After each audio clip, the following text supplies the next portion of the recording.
From Singapore to Slovakia, Bangkok to Berlin, home is where our global journey takes us. I'm Doreen Cumberford, and this is Nomadic Diaries, where we explore the vibrant world of international living through authentic stories and expert insights. Join us as we navigate the challenges and celebrate the joys of living abroad. Together, we're mastering the art of global lifestyles.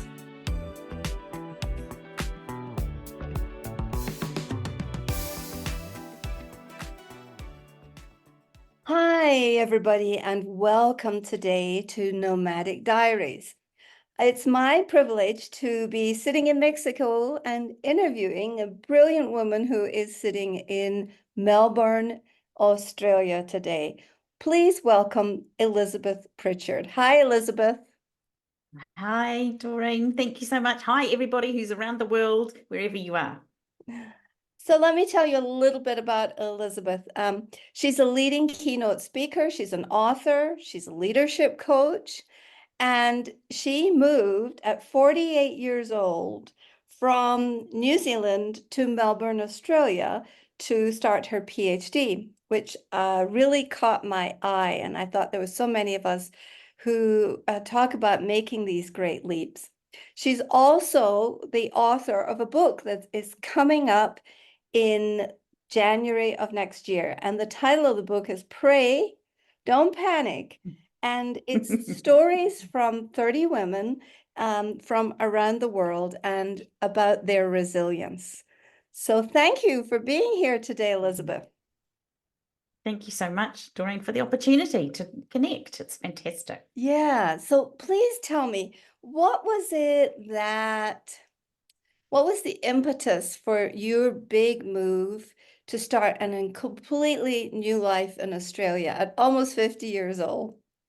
Lots of things, I think, was the impetus. Part of it was that I had a marriage of 22 years that was falling apart and had led to separation and further down the track, divorce. And so I was like, well, who am I?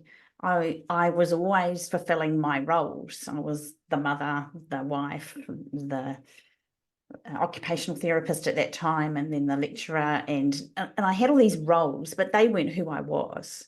And I'd lost who I was. I'd totally lost who I was over the decades of life. And part of it was like, I loved learning. I absolutely love expanding what I think and learning of people, and also putting myself in that space of, this is so unfamiliar. I have no idea what's going on in a good way. And so part of it was like, I can do this. It scares me to pieces. I was so scared. I moved to a city of 5.5 million people and I knew 2 people. And it was like, oh my gosh, I don't know what's going to happen. I don't know what I'm going to find out about myself, but I'm committed to it and I'm going to do it.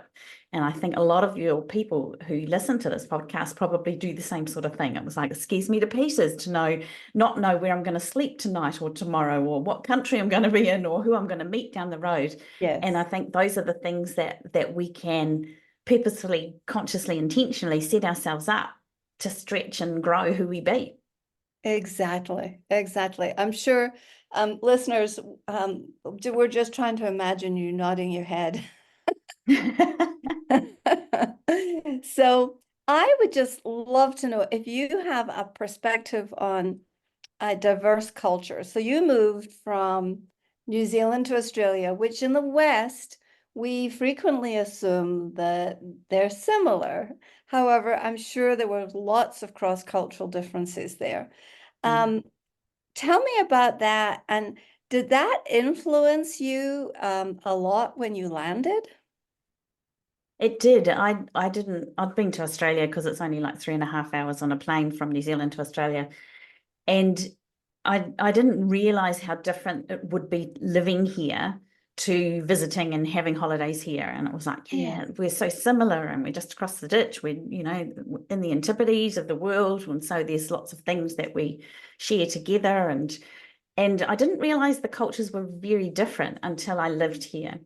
And in New Zealand, we're very much and some people would refute this, however, this is my experience, we're very much a sort of a partnership country where we have Yes. partnership with Māori, our Indigenous people. We have a partnership treaty that was signed in 1860, Te Tiriti o Waitangi.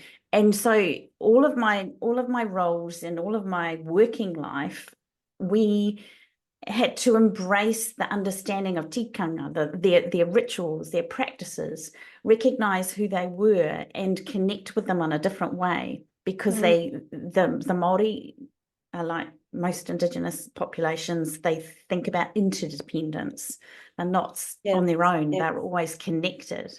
Yes. And so I came from that in health and education, and then I moved to Australia, where they're not quite as embracing their Indigenous population yet. They're on a pathway to do so. However, there are a lot of things that I recognized that I really struggled with, because it was like, that's not the way we do it. It's like life happened in, I think it was 1725 when the white people came to Australia. And for many years, that was what was taught in history books. And so the diversity, the inclusion, that connection with people, with land, with sea, with air was not there. And I really struggled with that initially, really did. Oh, interesting. We have Indigenous people here in Mexico. We're actually on Otomi land right now. And San Miguel de Allende, the city I live in, was sort of between Mexico and went all the way. It was a silver route and went all the way to New Mexico up in the United States. Wow. And so it's always very curious when we come across ceremonies and perspectives. And I just really love, one of the things I've discovered is to go out on the weekend and go out on the land in the campo to discover how different that is. So living cross-culturally as you do, have you found that this has this helped you navigate other unfamiliar environments that you find yourself in? Absolutely. I think one of the beautiful things that, when I was just reflecting on it, because on what I was going to share today, and I haven't got anything prepared, but it was just like the topic that you wanted to think about and talk about. It's like, what are those things that have helped me develop that muscle? Because resilience is a muscle. We know this. We can build it, we can grow it, we can strengthen it when we do it consciously, purposely, intentionally. And to me, and the work that we do at Walt Institute, it's not about bouncing back to where we were, because who wants to bounce back to where we were? I don't want to bounce back to the same space. I don't want to bounce back to the same fears or situation or relationships, or the same level of relationships, the same level of ability. I want to bounce forward. I want to go forward. I want to grow. I want to expand. And so within that, it's like everything that I do helps me create that mental toughness and grit, which is even way beyond resilience, because I purposefully, consciously, intentionally create that. When I wake up in the morning, it's like, okay, what am I facing today? Right, let's go. And one of the things you may be interested in that I've been doing in the last few months, about 7-8 months now, is that I jump in an ice bath each morning. Oh. And I do that on purpose, because I was getting comfortable. I was getting a little bit sort of, yeah, this is good. This is great. I've got this sorted and I'm okay. And for me, being in that sort of place is dangerous, because it's like, then I let my standards slip. I put up with mediocrity. I get comfortable. I don't explore as much. I'm not as curious. I'm not as adventurous. And so I now jump in the ice bath 5 or 6 days every week, regardless of the weather, the temperature, the whatever. It was like, I came across a screenshot the other day, and it was -4 degrees Celsius outside. I'm not sure what that is Fahrenheit, but it's very cold. And I was in the ice bath, and it was so freezing. And it was like, I just do it now. And so I'm training myself to do it. So anytime you come across something unfamiliar, you can grab that and stack it up in your suitcase, stack it up in your goodies box and go, I've done this before. And it might be slightly different in the context or the person or the situation, but you've done these things before. And this is your muscle. This is your resilience muscle. This is your grit that keeps going and keeps coming because you pull it and you create it and you build it. And that's the exciting bit, I think, about being nomadic, about jumping into things where you have no idea of what might happen next. Yes. And so you've mentioned a couple of times purposefully, consciously, and teachingly. Can you speak more? Intentionally, Oh, sorry. intentionally. Oh, okay. Intentionally. It's my accent. Intentionally. Can you tell us Intention. more about that? Sure. So in being an authentic leader, it's taking those reins back. It's taking that power back, and it's not power over people or power over anything else. It's your own personal power. It's being able to be in your own space and not worry that people might say this or do that or not like this or criticize you for that, because you're comfortable in your own space. You're strong, you're confident, you're certain. And so that takes purpose. So it was like, what is my reason for doing what I do? It takes intention. It was like, what is my intention for this conversation, for this meeting, for this task I'm doing, for saying this or for not saying this and being quiet and listening? What am I doing consciously? Because we all have unconscious patterns. All of us, we've had decades of years of unconscious patterns.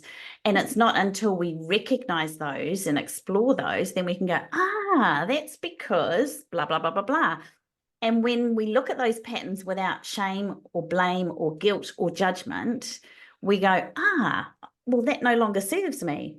And so I'm going to choose a different pattern. And there's ways that we take people through in our coaching and training programs that we bust through those patterns, we annihilate them, we rewire. There's a whole lot of work around Dr. Joe Dispenza's work and Gary Braden I'm and familiar with them. Bruce Lipton. Yeah. And we can rewire our brains to think in a different way so that our actions, our emotions and our actions become different. And so we can't do that if we're living an unconscious life. We can't do that if we think that they have the power, that life just happens to me. If we think that's how I used to live for the first 4 and a bit decades of my life, I realized that I was asleep, that I was living a life where life happened to me, that I didn't feel that I had any control over what I did or who I was and who I be. And so what consciously, purposefully, intentionally is that I live my life purposefully every day. I don't just go, oh, it's Monday, I hate Mondays, la, la, la, or oh, it's Wednesday, it's hump day, oh, it's Thursday, oh, I want the weekend. I go, oh my gosh, today is so precious. I'm awake, I'm alive. And what is my intention to live today? I choose 1 to 2 words each morning that it's like, what do I live my life today? So today is inspire and curious. Oh, excellent. 2 words a day.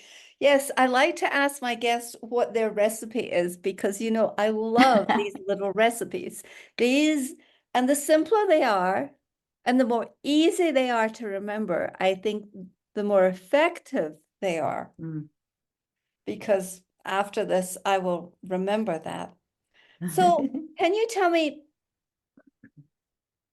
is there a recipe or is there an easy way to start noticing our patterns? Because you said, it's important to live purposefully, consciously, and intentionally. And I think that most of our listeners would agree with all of those things. But, when it actually comes to the day-to-day, sometimes when we have to either pack up a family and move to another country, or we get to the end of our Airbnb assignment on a nomadic situation and go, okay, I'm running out of time here. In about 3 days, I need to go somewhere. So people have to make big decisions.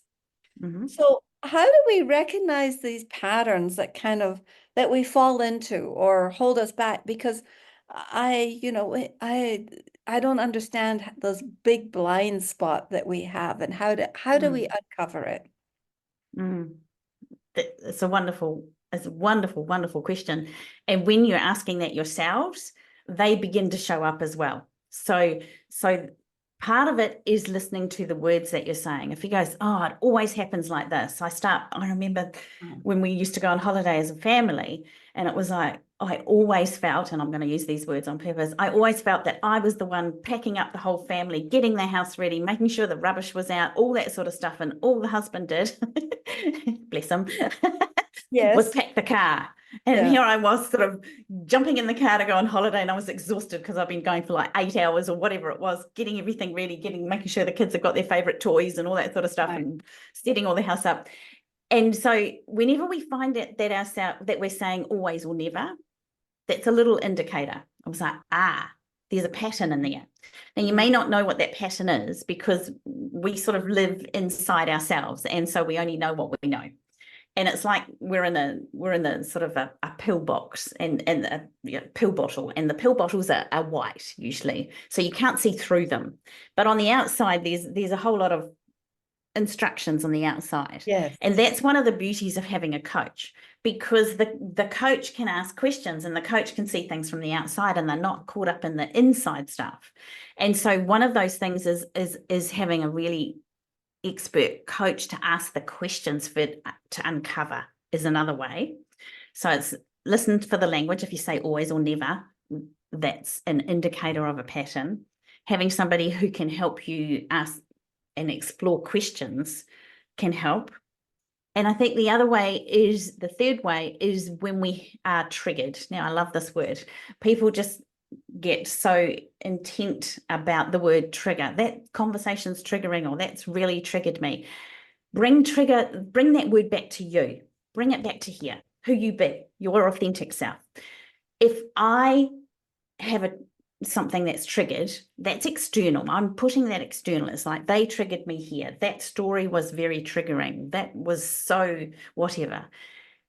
If I look at it from the place of purposeful, conscious, and intentional, it's like I'm responding and reacting to this. What's behind that? Yes. Yes. Because a trigger is just an indicator that there's something here that I'm going, whoa. Yeah. We don't have to give any other meaning to it apart from that word, oh, let's look at this. It's an invitation to explore it. It doesn't have to be good or bad or right or wrong. It's just an invitation to go, oh, I reacted to that. I wonder why. What's behind that? And we can begin to explore those sorts of things. And you can ask, what's behind that? And you say this statement for yourself. And then it's like, what's behind that? What's behind that? What's behind that? Oh, I remember a time when this happened. They said that. And so I thought that I had to solve everything myself. And so that was part of a pattern that did not serve me well. And now I embrace help. I love it. I seek it out. I ask people for help, and I accept it with gratitude and thankfulness that this person has gifted me something from them. So always and never. I have to tell you, I have the benefit of having a husband who calls me out on using those words. Awesome. That's And fantastic. I am the one that uses them with the most frequency. Love it. So you said to have to notice when you're using that sort of language because it's so definite and very rarely correct, right? And also you said to explore questions, and you said to notice when you're triggered and to ask the question, what's behind that? What's behind that? So if you are in a relationship or you're following along with somebody on a journey, how do you recommend that our partners, our colleagues, our friends coach us on this? how do we invite people into being our coach? Like, do we just say to them, if you hear me saying this, would you please draw it to my attention? Or are there other ways to do this? You can do it like that because you don't want to open up the thing where you say, oh my goodness, you have permission to speak into my life and do whatever you like, because that Right. person is coming from their stuff Yeah. and their Yeah. interpretation and their understandings. And so you don't want to give your power away to somebody else in that moment. Mm. However, it can be super useful to say exactly what you said, Doreen, is say, if you hear me say this always happens, can you just do this gentle little flag? Now, Mm. I know somebody who had this with their children. They said, it wasn't an always or never thing. It was something else they were wanting to change. And she gave the children permission to say the word butterflies, because to her, butterflies were beautiful and light. Yes. And so it wasn't a judgment. It wasn't oh, you said it again. It wasn't that. It was coming from that thing of just helping you be more conscious of what you are saying, to Yes. recognize how many times you did it. I mean, you can do this with somebody who's learning to speak in public for the first time, who says a lot. And Yes. so you can bring it up gently, and then you can even just do a little flag of, hold a flag up or hold your hand up. And every Mm. time they say something, it was like, and they went, oh, I didn't realize I said that word so many times. Or people who say, all the Yes. time. Yeah. You can begin to train yourself with that, but it starts with awareness. So awareness brings change. And so if you can gently and openly create more awareness with yourself, however you feel comfortable for doing that, then that can help that process of learning and growing and change and metamorphose. Yes. You know, the time that I'm actually writing a book right now too, and it's on the subject of repatriation, which Right. many expatriates, we don't ever want to go back. And, you know, this subject of triggering comes up a Right. lot because if you've lived overseas and you miss something, but one day you suddenly smell it, and our bodies get physically triggered. It's not just our Mm, mental situation. Or you see calligraphy in a store, or you hear Japanese, or mm. there's so many ways. Can you give us some wonderful insight into how to manage that? Because there are so many ways that we as humans get triggered, especially when we're carrying all of this experience. You could call it emotional and mental baggage, but we could just call it experience also from other places that are no longer present. But what it does is it brings us the love of those. For instance, I just read on Mm, Facebook today, a friend of mine is on a plane to Japan. And I mm. went, oh, I hope you love it as much as we did. And for a Yeah, minute, I love Japan too. yeah, for a minute, I felt myself leaking love for Japan. So how do you have some techniques that would be really practical for our listeners in helping to cope with that? Absolutely. So the first thing is, what is the meaning you're attributing to that? Mm. If you're leaking love for Japan and you're like, oh, the food and the people and the actual energy of the place, and that is called savoring. So it's a psychological term called savoring the moment. And within that, your body is flooded with gratitude and serotonin and oxytocin and dopamine. Now, I'm very, very happy to be triggered like that because that builds me up. It boosts me. It reminds me of the joys within that moment. And so, with those moments that we are grateful for, that we find joy, that we find the deep seated happiness, not that fleeting pleasure is like, oh, that was a really lovely ice cream, move on. It's that deep seated, oh my gosh, that was so amazing. It was such an incredible adventure or journey. And even times that may have been, identified as tricky or challenging. It was like, wow, remember that time when we lost all our baggage and we were stuck there and it was pouring with rain and we had no idea what to do next, and that person came up and talked to us. You know, you can savor those sorts of things. What happened next in that moment? So those sorts of triggers are beautiful to savor. And one of the things that my coach tells me all the time, nothing has meaning except the meaning we give it. So I can change that meaning as well. That time we were abandoned in the middle of somewhere and I felt really unsafe and I wasn't sure what was going to happen. And like I could feel the adrenaline pumping through my body and I was really scared. And I wasn't sure about this person walking towards us. They felt a bit dodgy. You can even remember those sorts of moments and then change the outcome. It's like seeing a video again and putting a different ending to it. And this can empower you with that intention and purpose. It was like, that this actually happened. And oh my gosh, how amazing were we to get through this? We made some great decisions. We didn't know what to do and we did one thing and we turned left instead of right. And this is what we found. And so recognizing those things, giving a different ending, giving a different meaning to it can decrease the what we might deem as negative. We don't have to say anything's negative. We can just say it's all neutral. We just interpret it.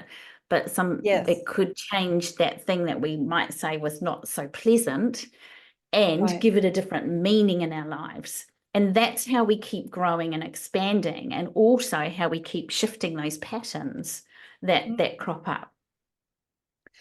And what about the nostalgia that brings up? I find myself a typical Scot,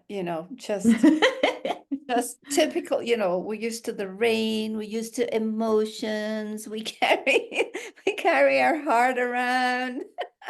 What do you do with that part? Because quite often, like the situation with Japan today, I feel triggered by nostalgia. And sometimes I don't know what to do with it. So one of the questions I'd ask yourself, if I may ask, because I'm not going to give you the answer to that, because everybody's response, I would say, is different. Exactly. So does that feeling of nostalgia, does it serve you or does it get in the way? Yeah, and that really depends on the moment. Yeah. Does that feeling of nostalgia serve you or get in the way? That's a great question. Yeah. Yeah. And if it serves you, savor it.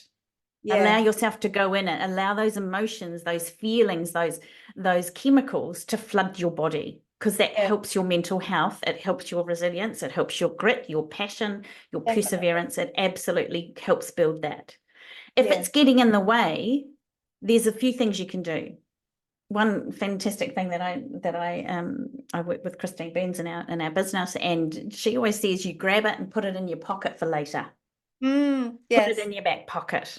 Because if you're in the middle of something and something comes up and it was like, oh, that was a really tough moment when I left those people because I just fell in love with them and they embraced me like I was their own. And that was a really sad moment, and something triggered it within a meeting or something else that you were doing when you're down the road or whatever. And it was like, this isn't the place for that. Again, purposely, consciously, intentionally, you can go, I'm just going to grab that, put it in my back pocket, and I'm going to revisit that when I get home, or I'm going to revisit that in my meditation practice tonight, or I'm going to revisit that when I have dinner with a friend. And then you get to pull it out of your back pocket and go, this happened today. And it was like, oh my gosh, it just brought up all these memories of when I left these people and they were so beautiful. And allow yourself to feel it, move it, through it, and then choose your meaning. Yeah. What an amazing opportunity that I had to be so close to this family. Yes, it was sad when I left. And how incredible that it is that I had this richness of these people in my life for 3 months. Yes, I love that. That's really back to focusing on the gratitude. So do you use grit as an acronym? No, grit is an actual psychological term identified by Dr. Angela Duckworth. And so it's the passion and perseverance over time. So she's done a lot of research at West Point in the US with the Marines, and identified that the things that make us grittier and have that mental toughness is the ability to recognize what our purpose is. So it's our meaning of what we're giving in our lives, why we're here, what am I doing here? And it can be in this program, or it can be on this planet, sort of as small or as big as you want to. Sure. It's creating meaning, yes. Yeah, creating that meaning beyond self. So that's your sort of purpose. And then the perseverance is that no matter what happens, I'm going to keep going. And so that's one of the reasons why I'm doing the ice bath, is because it's like, I don't like the cold. I really, really, really don't like. I'm one of those people that was like, I don't like the cold. And it was like, no matter what the temperature is, whether it's windy, whether it's pouring with rain, whether it's dark at 6:30 in the morning or sunny, whether the birds are up, whether the birds are not there, whether I feel like it, whether I've got a headache, whether I'm tired, doesn't matter. I jump, I get in that bath. I step in it. Actually, I don't jump. I step into it. And this is building my muscle of perseverance, because it's like, this is what I've decided. This is what I've committed to, and now I train myself to just keep doing it.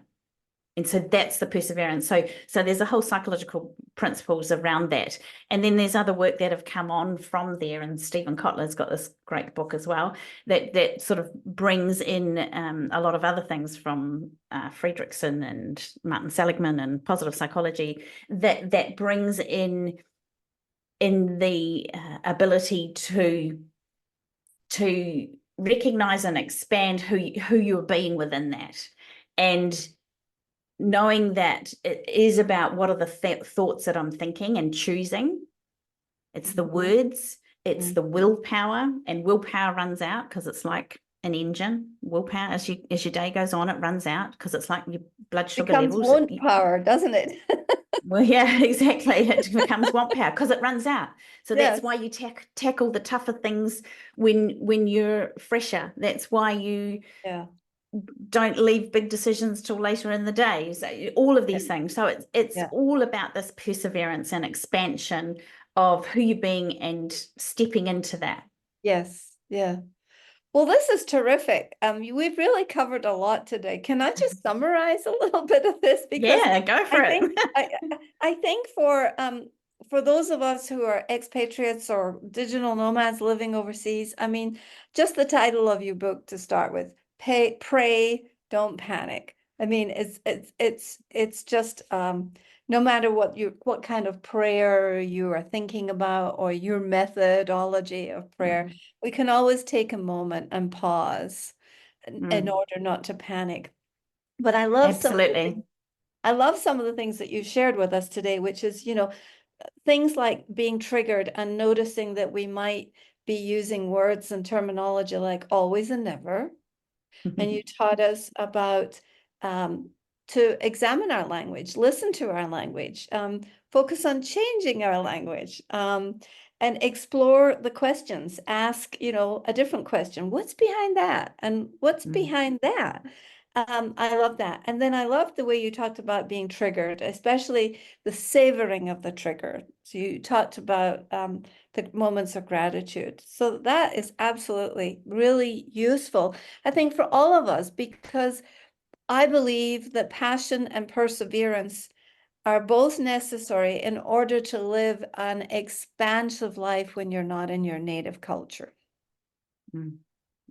So if you were the fairy godmother of all expats and digital nomads around the world, and you could grant one superpower for this community, for our beloved community of listeners and men and women who are around the globe and seeking to build amazing lives in the face of intercultural challenges, what one superpower would you grant us, please? Oh, I love this question. What one superpower?